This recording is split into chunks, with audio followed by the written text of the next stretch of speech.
topic is evolution of Kenyan music. You've already talked about Kenyan music, and I am here to talk more about Kenyan music because that's my obsession. So, as you've been told, my name is Furaha Rogoro. I'm a Kenyan music journalist, which basically means I write about Kenyan music and events. I'm an events host, which means I organize events and also MC, and I am your new favorite DJ. AKA the DJ Raha, as someone told me yesterday. And why I'm doing this lecture is because I am very, very curious about the evolution of Kenyan music, like where we've come from in order to know where we are going. And I've been researching about our history musically through this book you see over there called Shades of Benga. Anyone who's read it? Yes, wachache, wachache. It's basically the story of Kenya's popular music from 1946 to 2016.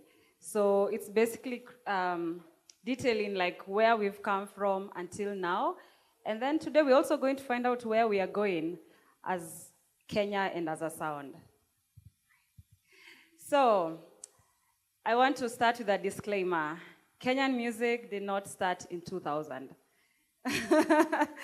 Yeah, it started way before we were born, even before colonial times. So before colonialism, every region had their own sounds and still do. So like the Luo have Dodo and Ohangla. Yes, Luo's in the house. The Luya have the Isikuti, Mabega, Mabega, Mabega. Kambas have the Kilume, which is a drum. Kambas in the house? Eh, lazima niwakumbuke. Kikuyus have gosho, gosho, ne gosho, sho. Exactly. At the coast, kwa sababu, yes. At the coast, there's chakacha, there's mwanzele, and like the Mijikenda actually have over 60 music genres. Yes, so there's a lot. We have a lot of sounds. The Kisi, what's your sound? Ebu tell me. Ata mjui. But now I want us to focus on sounds when Kenya was actually a concept, which is like from the 1890s onwards. And so we are going to do it in the colonial era, which is where we had Tarab, Akorino, Momboko music, and Rumba music. And then during independence time, that's when we came up with Twist, Benga, and Kenyan funk. And then there was the bridge era, which is like between the 1900s and the 2000s. That's when Mugithi came along. Yes, Ohangla.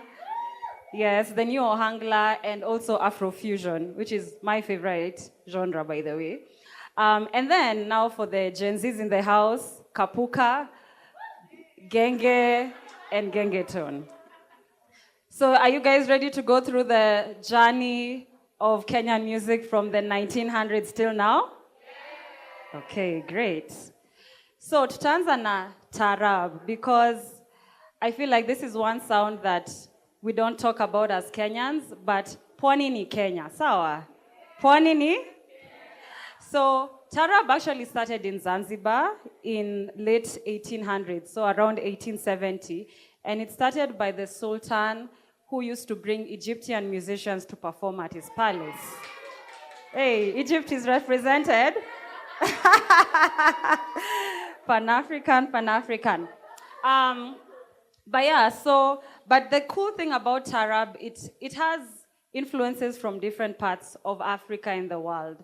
I mean, there's African influences, Arabic influences from Egypt, of course, Persian influences, and Indian influences. And this is because the coast was hosting all these different people, and they influenced Arab, which is basically like sung poetry. So it's slow music, very poetic, like a lullaby, and just very melodic. But as it started in Zanzibar, it slowly came up to Kenya. So Mombasa, Malindi, Lamu received it between the 1890s and the 1920s. And then in 1928, there's a lady known as Siti Binti Saad. Anyone who's heard of her? Yes, so she is actually the mother of Swahili Tarab. She's the person who actually, because before it was Arabic Tarab, they were singing in Arabic. But now she started singing Tarab in Swahili, and she was actually the first East African to record music commercially.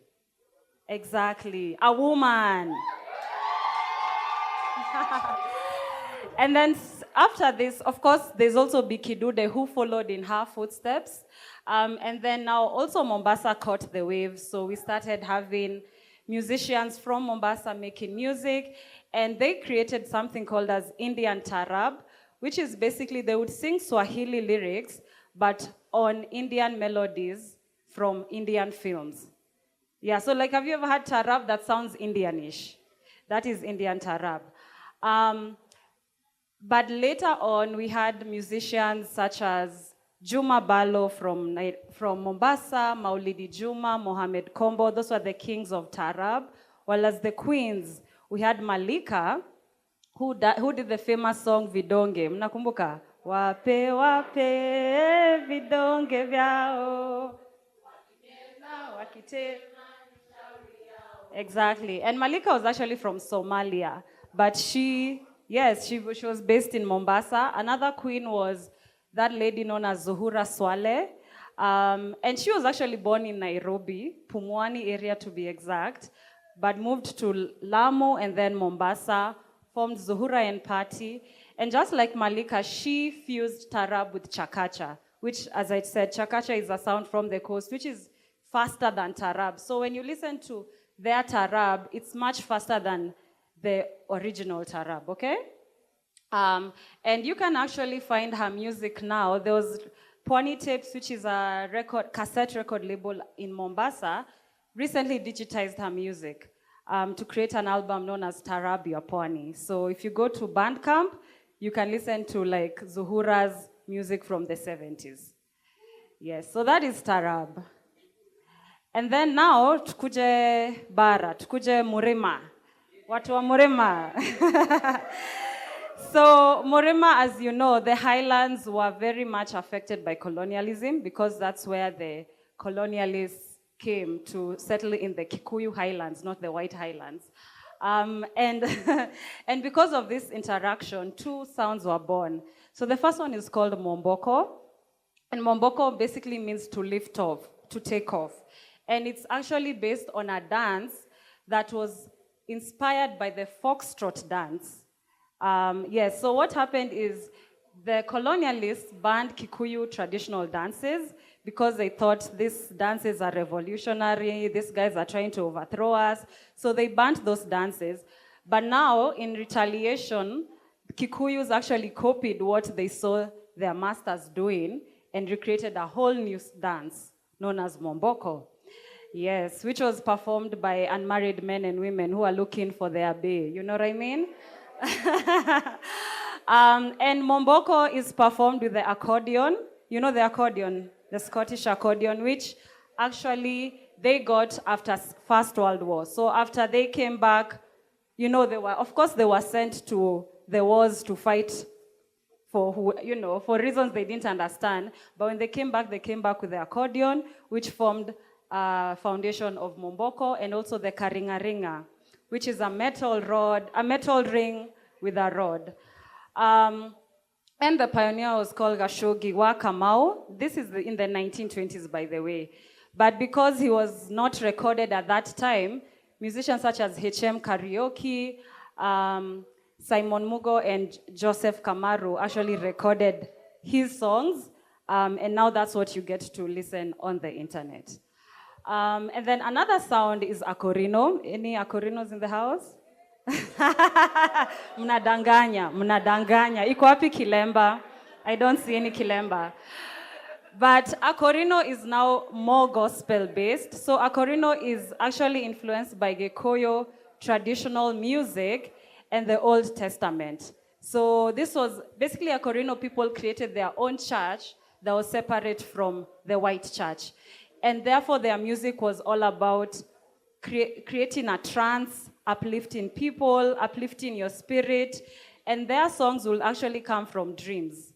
So they were called aroti. I don't know if you've heard of aroti, but aroti are the people who would write the song. So they will get the song in their dreams, write it down. And this music was also performed by the karingaringa and also the drum. So maybe you've seen like Akorino people with this drum. Yes, exactly. So it's very percussion based. And then they sing in this very beautiful harmony. I mean, right? Their harmony is just off the chart. But their music, as I said, is all about putting you in a trance. But later on, the music, this is gospel music. Later on, their music was first recorded in 1972, even though it was pioneered in 1920s. And it was recorded by Milka Wamboi and Esther, who were performing the Ofafa choir. And all these songs are in a playlist, which I will share with you baadaye. Sawa? Naitwa DJ Raha for a reason. Okay, now let's go to the 1940s. So this guy there is called Fundi Konde. Yes. So Fundi Konde is the pioneer of Swahili Rumba. Basically, there is Rumba in Kenya. There is Congolese Rumba, but there's also Rumba in. And Fundi Konde was born in Kilifi in 1924. He learned how to play music in school. And he was part of the African Entertainment Unit, which went all the way to India to entertain the Second World War soldiers. So that's how he started. He actually got in touch with the guitar. And when he came back in 1945, he was the first East African to play an electric guitar. Yes. So if you're a guitarist in the house, that's your OG. Sawa? Put him, frame him, okay? And he was also part of, after the Second World War, he was part of this band known as African Band by Peter Colmore, which toured all over East Africa, performing, like basically became a touring artist in 1940s, okay? And then in 1954, he joined ABS, which is the African Broadcasting Service. This is basically the grandfather of KBC right now. Yes, so this was the service that was actually now playing and broadcasting African music and Kenyan music. And that is where he recorded his first songs, Swahili Rumba songs. And what makes Fundi Konde's Rumba very special is that his is very inspired by Afro-Cuban music. Of course, Rumba came from Cuba. You know that, right? Okay, now you do. It actually came from Cuba. And so how he plays, when you listen, you actually hear that Afro-Cuban flavor. And some of his songs is like, Tausi ndege wangu wa fahari, ndege umekwisha mari, sasa watafakuri. Exactly. And also Waniwa wa Kipenzi. And he recorded with Esther John, who was Fadhili Williams' sister. Yes, so in case you're wondering, were there female musicians in them times? There was. So Fadhili Williams' sister, Esther John, recorded with Fundi Konde. And also Fundi Konde recorded Malaika by Fadhili in 1960. Yes, shared history, sawa? And then after Rumba came, yes. So Benga also came after the Second World War, and it happened that the soldiers who came back came with the Spanish guitar. And now it was created in the Nyanza province, which is where the Lake Namlolwe is. I'm not gonna call it that colonialist name. If you know, you know. But now, so Benga is guitar music, okay? But what the Luo musicians did is they transferred how they were playing their traditional instruments, namely the orutu, which you know is that fiddle, right? So that high tempo of the orutu is what inspired how they play the guitar. So that's why the Benga guitar also has this high pitch. And also the rhythm of how they play the nyatiti was transferred to the guitar, okay? Whereas a nyatiti player always has this, not always, it's 2026, but Kitambo used to have this ringtone, which was to do the tempo. And now that tempo also was transferred to how the percussions are played in Benga. So basically, Benga is inspired by Luo instruments taken to the guitar, okay? And how Benga got its name, two theories, well, maybe three, but two are accepted. The first one is there were some skirts in Uganda known as Benga skirts, which were like the fashion of that time. So some people think it came from that. Other people think it came from the Luo word obengore, which means to let loose. And if you've listened to Benga, you know you're gonna let loose. Sindio? Exactly. And the first Kenyan song that mentioned Benga is called Samuel Akech, released in 1965 by this group known as Ogara Boys. And they actually considered the pioneers of Benga, like they're the first people who recorded commercial Benga. Of course, they were followed by the famous Dio Misiani over there, George Ramogi, and others. It's actually dedicated to Akech Oyosi, who is one of the members of the band. So there's John Ogara, Ochieng Nelly, and Akech Oyosi. Then, I just want to make a clear distinction between Benga and Rumba, because I know you'll be confusing the two, okay? So Rumba, first of all, started in both Kenya and Congolese, and Congo, okay? So Kenya, it was started by who? In Kenya, Rumba was started by? Exactly. Whereas in Congo, it was started by Wendo Kolosoi, Kabasele, and Franco, okay? But now, how Congo and Kenya started coming together musically is in 1959, two cousins came to Kenya from Congo. That is Eduardo Masengo and John Bosco, Mwenda John Bosco. And they brought this finger-picking style of playing the guitar, which is very inspired by how traditional instruments are played. You know, like how you play the nyatiti, you pick the strings. And this actually influenced the Ogara boys to now start playing Benga that way, okay? So actually, Congolese musicians helped shape Benga. But these two sounds are different. So first of all, Benga is faster than Rumba. Benga is let's dance. Rumba is mziki bila jasho, okay? Second, Benga is plucked, as I said. It's finger picking. You know, you're just picking the different strings, whereas Rumba is a strumming because it's slower. And third, Benga came from Kenya. You know, I said which community pioneered Benga? Exactly. Whereas Rumba has actually started from Cuba. And so Africans now adopted Cuban music and now made Rumba, their own Rumba. Congolese Rumba, Kenyan Rumba. Is that distinction there? So then after Benga came, Twist. Twisty. Okay, my DJ is playing for me Benga. Are you ready for Benga? So this is Samuel Akech by Ogara Boys. Ongeza volume.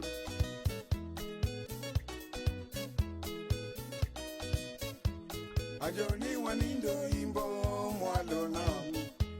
Ajoni wanindo imbo mwalona. Imbo mwalona. Imbo mwalo. Wanindo imbo odi Samuel. Gidongi dongo wat gadiambo dongi dongi. Gidongi dongo wat gadiambo.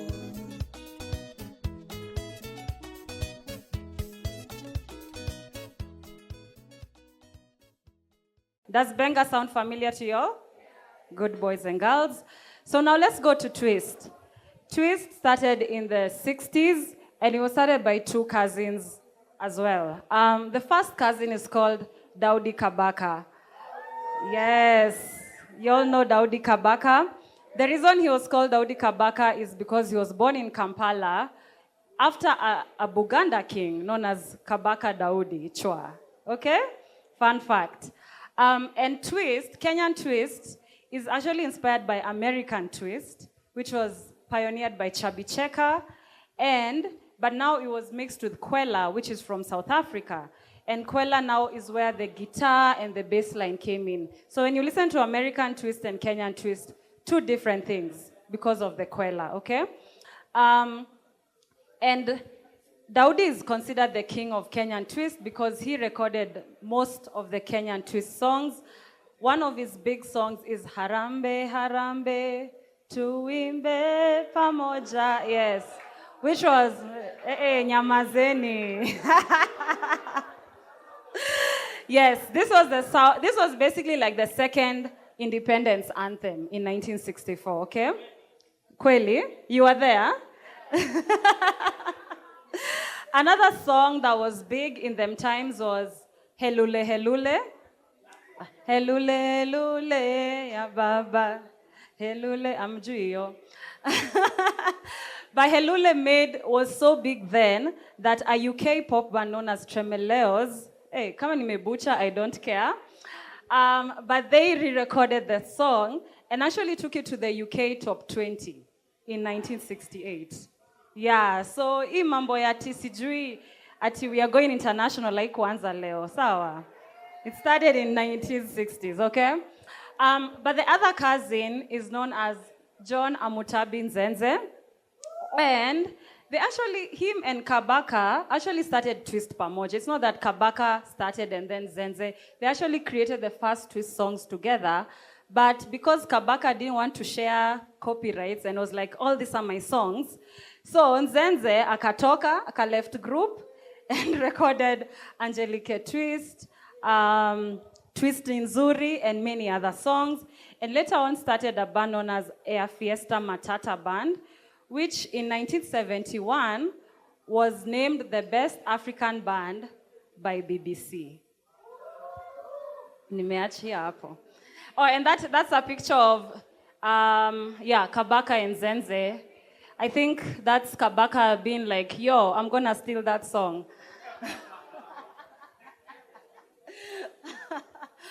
Okay, and then after Twist, we came to the funky era. This is the 1970s Sasa. Now, funk was all over Africa, okay?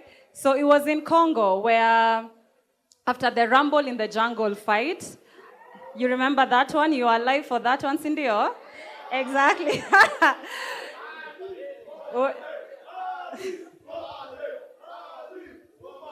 Okay, so during the Rumble in the Jungle, James Brown came to perform in Congo, and that inspired that inspired artists such as Tabule to introduce funk into Rumba, okay? Meanwhile, in Nigeria, Fela Kuti had created his own funk. Respect the legends. So yeah, Afrobeat is actually inspired by funk as well. And here in Kenya, one of the first artists to make funk was called Sal Davis. Sal Davis, his real name was Salim Abdallah Salim from Mombasa.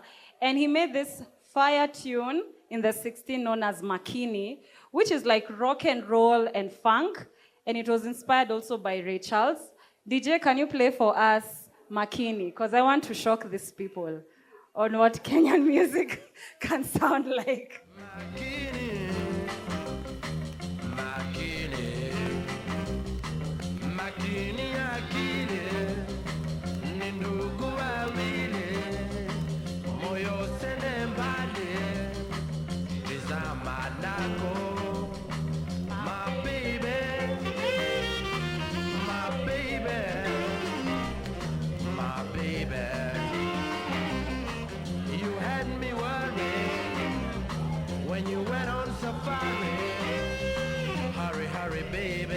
So DJ. Watafikiria tuko sherehe. But yes, so that is like rock and roll, right? Funk in the 60s. But yeah, beyond slam, basically let me just tell you, coastal artists ruled funk. Sawa. So Slim Ali was from the coast. Other coastal artists, Kelly Brown, Steel Buta, Ishmael Jingo, Faisal Brown, who actually were copying from James Brown. So when you hear Brown, kumbuka tu, they were like James Brown.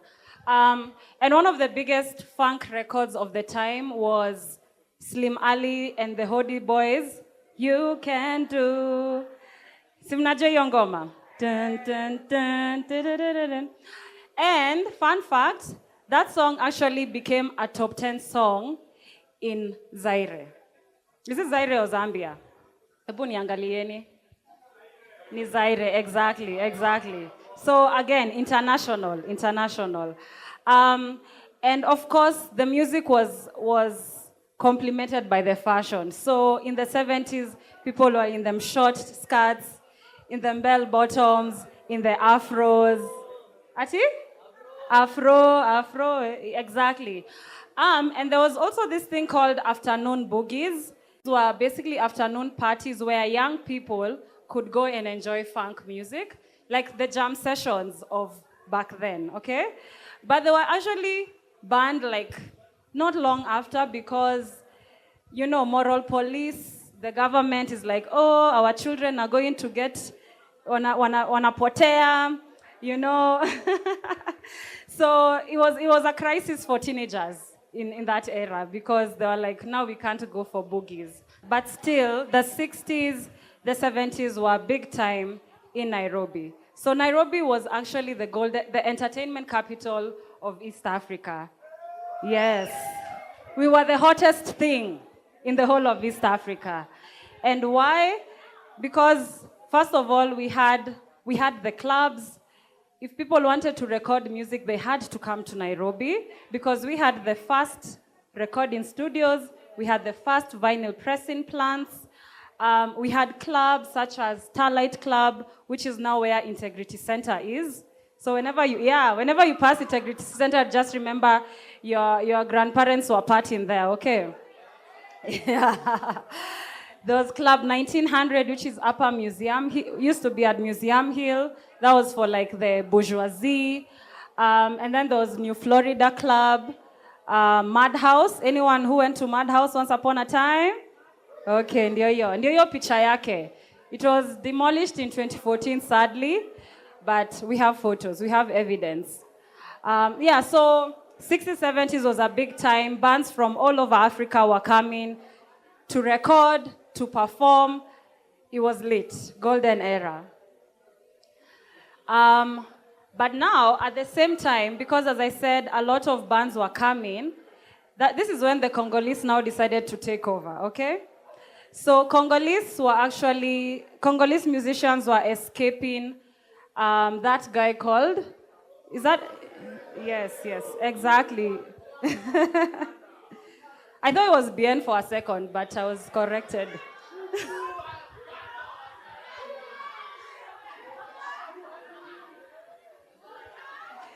Okay, I'm glad he landed. But yeah, so they were escaping his dictatorship. And so they came to Nairobi because Nairobi we had a better economy. Middle class kama nyinyi mulikuwa wengi. You had the money to spend on nightlife. And so they came and settled here.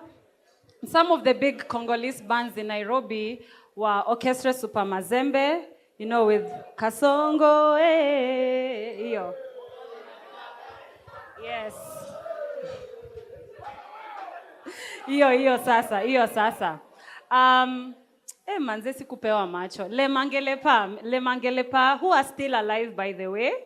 Yes, they are alive and performing. We have orchestras Virunga as well, led by Samba Mapangala. Vunja mifupa kama bado meno iko. By the way, I want to ask you guys, which Sauti Sol song sampled? Good, clap for her. Thank you. Congolese brought, you know, even like Les Wanyika with Sinamakosa was made of Tanzanian and Congolese artists.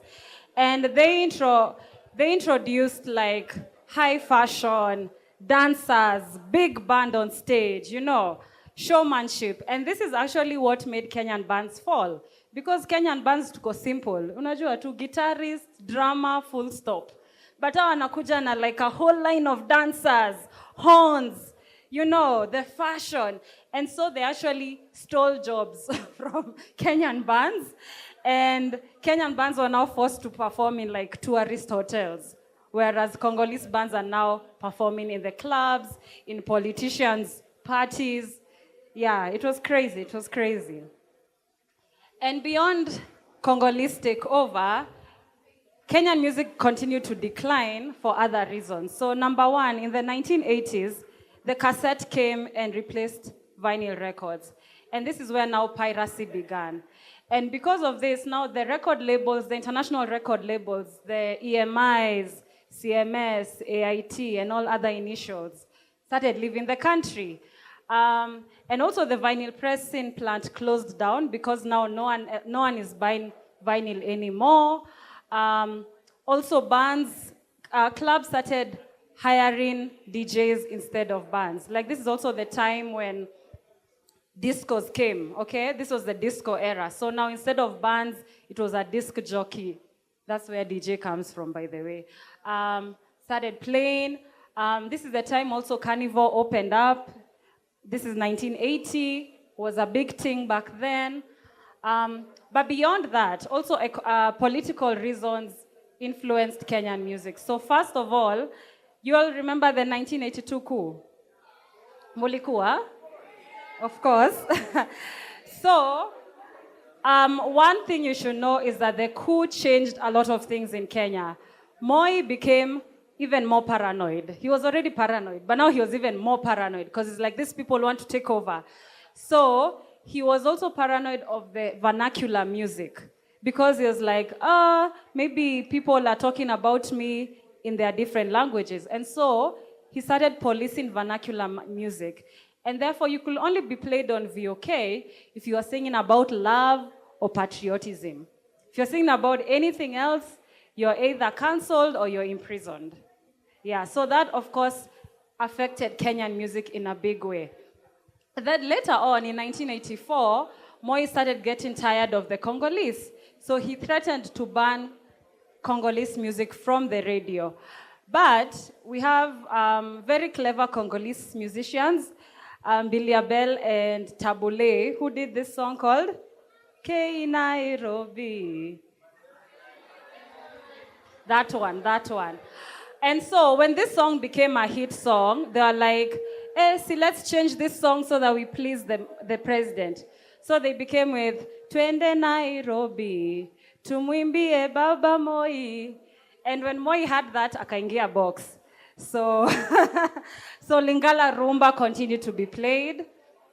Beyond that, Moi loved choral music. So he was also, if you are a choir and you are singing about him, utapata pesa yote, sawa? And also, yeah, so patriotism songs were the big thing. You know, Jambo Bwana by the Mushrooms was a hit because it's a patriotic song, right? But now because there was not a lot of Kenyan music being played, now we started importing a lot of foreign music. So this is when the American pop, R&B, hip-hop, reggae started entering the scene. And this now influenced the next generation of artists. So instead of playing Benga and Rumba and Twist, now they started playing reggae like Mighty King Kong, Necessary Noise, you know. Yes, exactly. Pop music became big. Bands such as Five Alive, which had Eric Wainaina, very young Eric Wainaina. Yeah, Swahili Nation, Penzi. Exactly. And also Musically Speaking, which was the first female pop group. Ndio wale watatu hapo, Susan Gashukia, Joy Mboya, and Susan Matiba. And then Swahili hip hop also became a thing. Fundi Frank, Kala Mashaka, Uko Flani. Exactly. And the studios, Kenyans now started opening their studios because, of course, the international studios have left. So Samawati Studios, Blue Zebra, and so many more. And this is also the time this song called Ohiki came out. You remember Ohiki? By Hardstone. And this was a very standout track because it was fusing two worlds. It was fusing Marvin Gaye's sexual healing and a Kikuyu folk song, Enyobayam arito enyiteto nai, enashude shango, Enyobaya enyiteto. Ndio our culture. I love it. Love it. And because tumeenda Morima kidogo, I want to touch on Mugithi music because I don't know if you know where Mugithi music came from, but it actually started in the 90s, and it was influenced by country music, which Kikuyu people loved, by the way. You know, like they loved country music, but now it was fusing with Benga music as well, in terms of how they play the rhythm of the guitar, but the country music was bringing the one-man guitar vibe, okay, and the storytelling. And why it's called Mugithi is because Mugithi means train in Kikuyu, okay? And now, as the one-man guitarist would play, people would start dancing in a line, like following each other. And that's why it was called Mugithi. And some of the first Mugithi kings, Salim Junior Pale, shout out to Kimemia for that article on Salim. Yes, John DeMatthew, the late, Mike Rua na tabia zake mbaya. And later on, and these guys actually were performing covers of Benga songs by Kamaru, John Disho, Lawrence Ndoro. So Mugithi is ni kuendeleza tu Benga, but now instead of having a band, you're just playing a guitar and maybe the keyboard has like a beat that continues ta, ta, ta, ta. Sawa. And now we have people, of course, like Jose Gatutura, Tony Young, Samido, who are even performing internationally now. So Mugithi is international. And cousin ya Mugithi, I always say, is Ohangla, because Ohangla also went through its own evolution. So Ohangla originally is actually a drum-based sound. It's fast, it was performed in funerals, in beer parties, and it was played using traditional drums, bunde drums, kalapapla, which is made of monitor lizard skin, a flute, nyatiti, like that is the original Ohangla, and it's very fast, like it's music to dance, sawa. But now it started evolving with Akina Tony Nyadundo and Jack Nyadundo. They started modernizing it. Tony replaced the flute with the harmonica. So if you listen to Tony Nyadundo's utamwona, hata ukimwona pale, anacheza hiyo harmonica yake, sawa? And then now how Ohangla changed from drums to keyboards is that as Ohangla became popular in the 90s and the 2000s, these bands were tired of carrying all these drums around. You know, it was like at least 8 drums. So technology and producers realized they should actually play these instruments on a keyboard. Okay, so the bass lines and that ongengo, which is the ring, was now transferred into a keyboard, and now that's why Ohangla is just like aina drums. Unaget inaweza kuwa na drums, but mostly it's just keyboard, musician, a few instrumentalists. And this has made now Ohangla become like a commercial club sound from a literal funeral sound, which was very explicit. Ilikuwa only old people who can, watu wa lambalolo. But now Ohangla is everywhere. So, and now we have people like Emanjalango, Odongo Swag, and the king, Prince Nani. Exactly. So that's just a bit of Ohangla and Mugithi, which came up around the same time. And now, for the millennials, Indio Yeno. So, I want to go into Kapuka versus Genge, which came around early 2000s. So, Kapuka started first. It was started, by Ogopa DJs. And Kapuka is basically pop music. It's very influenced by pop, a bit of hip hop. And we know the king of Kapuka ni nani? Isa, exactly. Isa basically was the king. Akina Nameless, Kleptomaniacs, Longombas, Tattoo, Amani. And Kapuka was also known as Bomba, and that's why that song is called Bomba Train. Sawa. But now Genge came after Kapuka as a counter movement.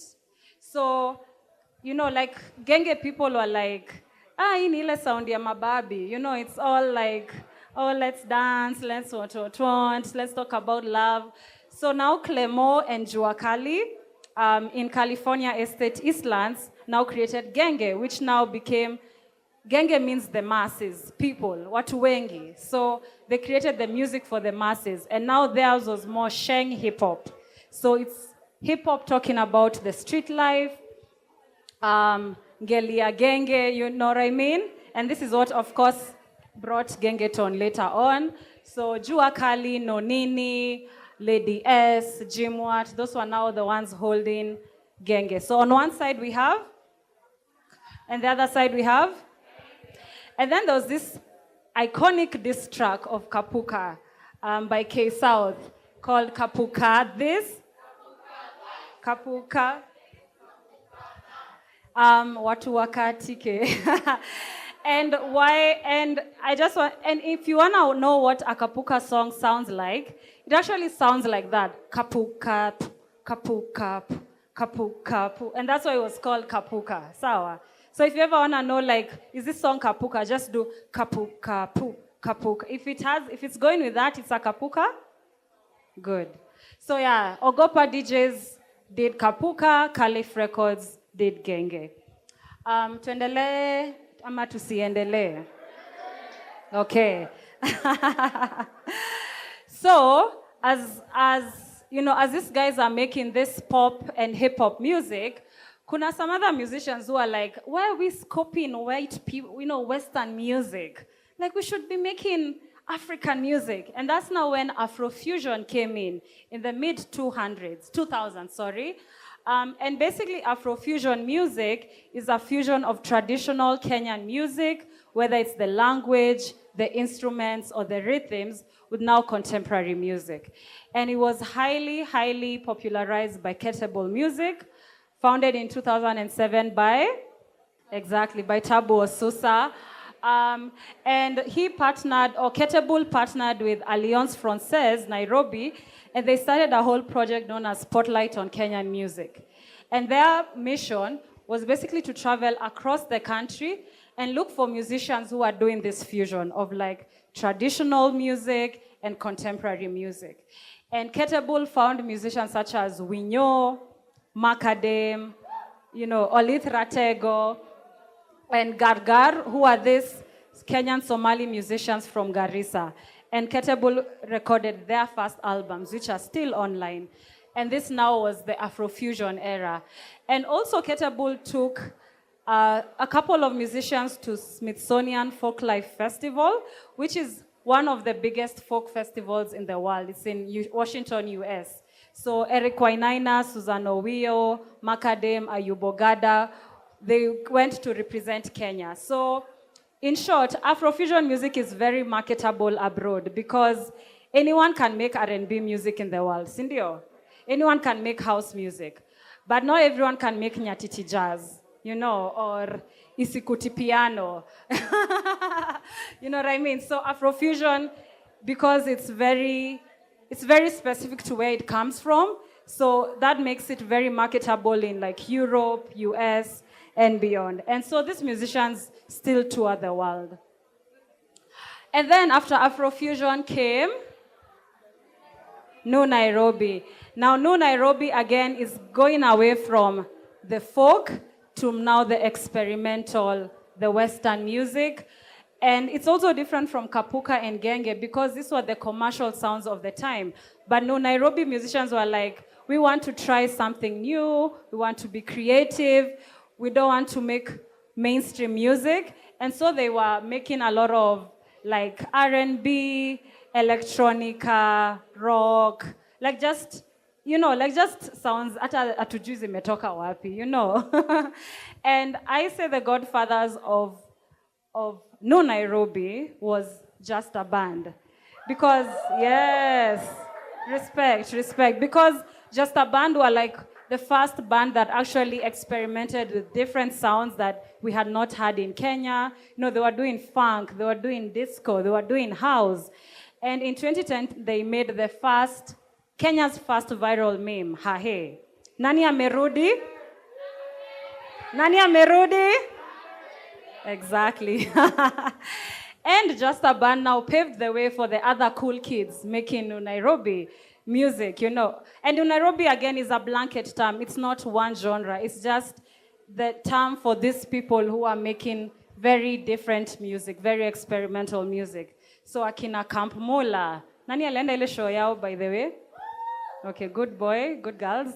Camp Mula, Iye Wave, Karun, Zinia Manase, even Tetushani. Shout out to Tetushani wherever he is. Where is Tetushani? Hashtag. Yeah, and these guys were now performing at like Alchemist, when Alchemist was the Alchemist, Thrift Social, Blankets and Wine. Yeah, and the cool kids of Nairobi. This was the era, 2010s.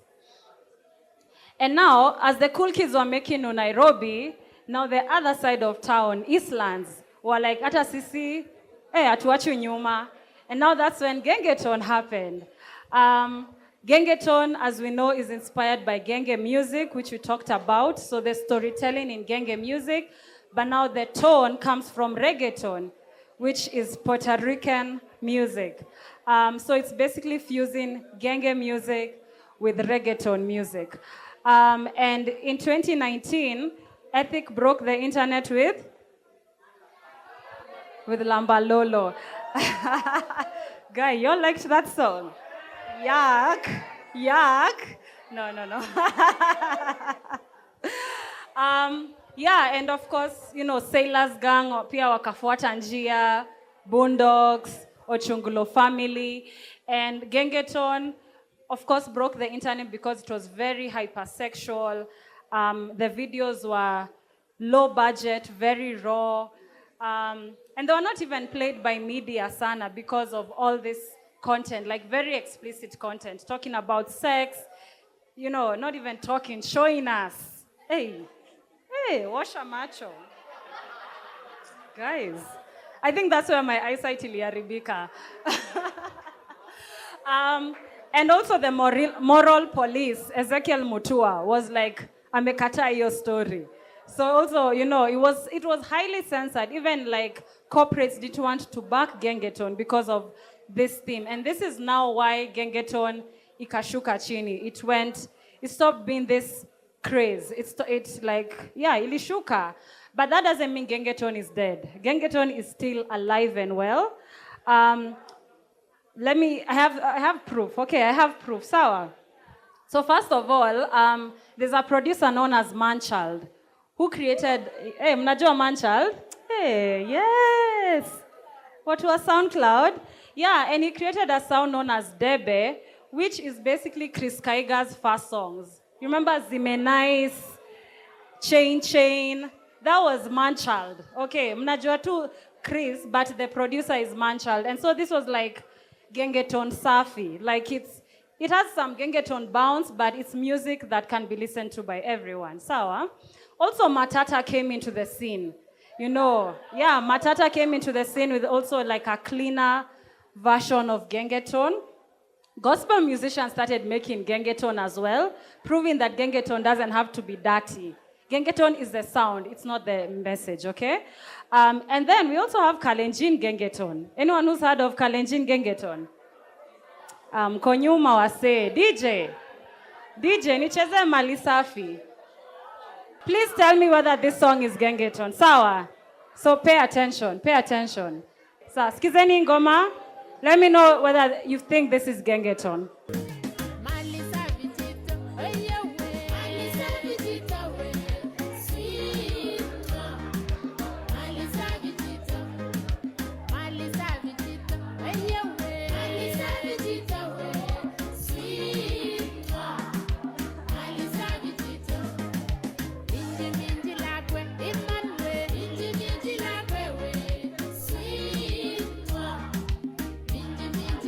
Sawa DJ, asante.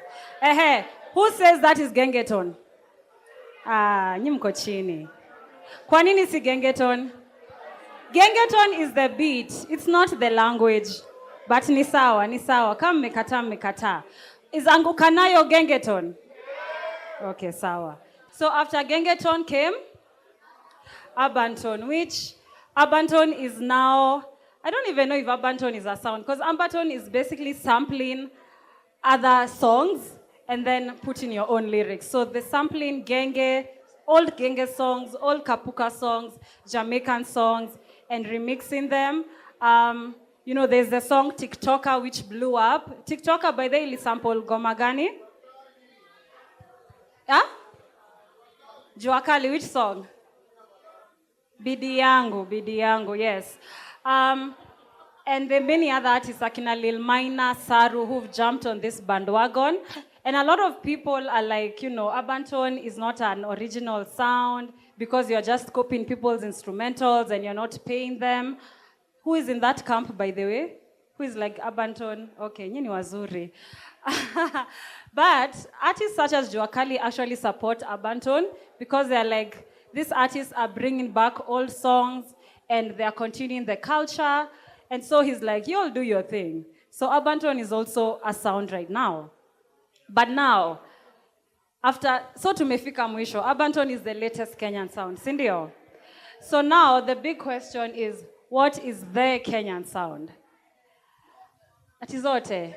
Zote? Okay, so I will tell you, after researching for 3 years, after talking to so many people, what I know to be the Kenyan sound is Benga.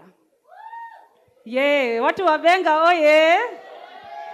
So for those who are not convinced, I'll give you 3 reasons why I think Benga is the Kenyan sound. Number 1, Benga is the only sound that has been embraced by different parts of Kenya and different communities. So the Luo have Benga, Kikuyu have Benga, Kamba have Benga, Luya have Benga, Kisii have Benga, Kale have Benga. Is there any other Kenyan sound that has penetrated Kenya like that? Exactly. Number 2, Benga is not just in Kenya, it's in Africa. So, fun fact, Benga is in Zimbabwe known as Kanindo. So if you go to Southern Africa and ask Kanindo, you will listen, that is actually Benga music. And why it's called Kanindo is because there's this producer known as Oloch Kanindo in the 70s who took Benga records to Zimbabwe and Southern Africa. But because he wrote his name on the records, people thought that sound was called Kanindo. And now Kanindo is like a really huge genre in Zimbabwe. It's also known as Sungura, which is a faster version of Kanindo. And Benga was also distributed to West Africa, Central Africa during the 70s.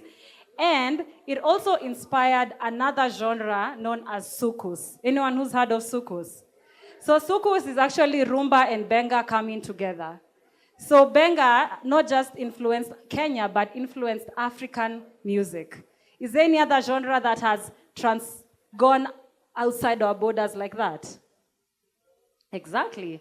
And number 3, even though y'all think, okay, not y'all, poleni nyinyi watu wazuri, but even though most people think Benga is like rural music ni ya watu wa ushago, Benga has actually permeated urban music. Eric Wainana, with his first 2 albums, incorporated Benga. So if you listen to Love and Protest, Sawa Sawa, you'll hear a lot of Benga. Afroofusion musicians right now are also incorporating Benga. Sarabi, if you listen to how they play the guitar, Costa Ojuang, Sero, hey, iyo ilomba video, hey. Sauti Sol also play Benga. Did you know that? Have you ever meskia sura yako? Sura yako mzuri mama. And then hapo mwisho, Fancy Fingers is playing Benga, guys. Hawambi.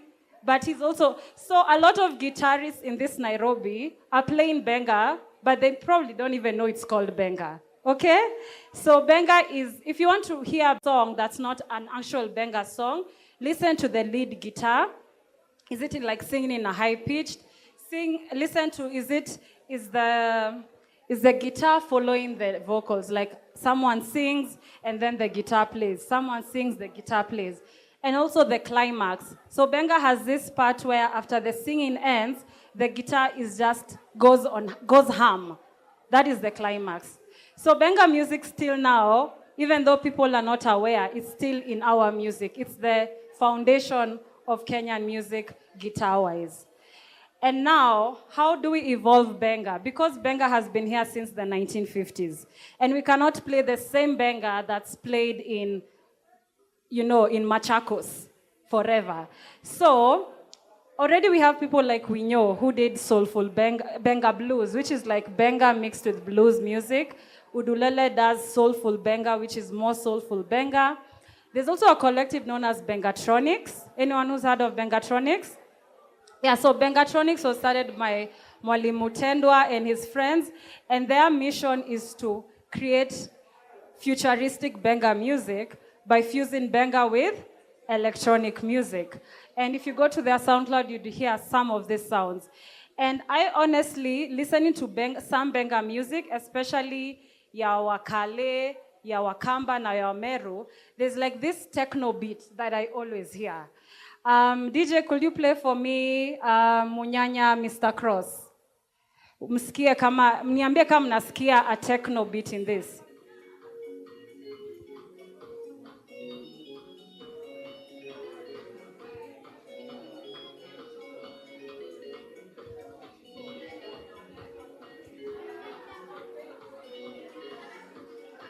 Sawa, DJ, cut. Hey, do you guys hear like an electronic beat in that? No. Wewe una masikio. So now, can you imagine us making Bengatronics music where we fuse Benga with electronic music, like we add more bass, more kicks, and now, like you see the way Angola has kuduro, South Africa has kom and kom. And amapiano. What if Kenyans, we made Bengatronics? Because Benga is our sound, electronic music is what's popping right now. Why don't we just do the two and take Benga to the world? Does that sound like a bad idea? It's a good idea. It's a good idea. Asanteni. So if Afrobeats is to Nigeria, amapiano is to South Africa, Kenya is to? And so, if you want to learn more about the history of Kenyan music, that is the book I highly recommend. Also, many playlists down there. I have a Kenyan funk playlist that a lot of people love. I have a Benga playlist. I have the evolution of Kenyan music, which basically is all the songs we've listened today and more. Basically, from the Tarab to the Momboko, to the Akorino, to the Twist, to the Ohangla, to the Mugithi, to the Gengetone, zote. And so, kwa hayo machache, Benga to the world. Asante.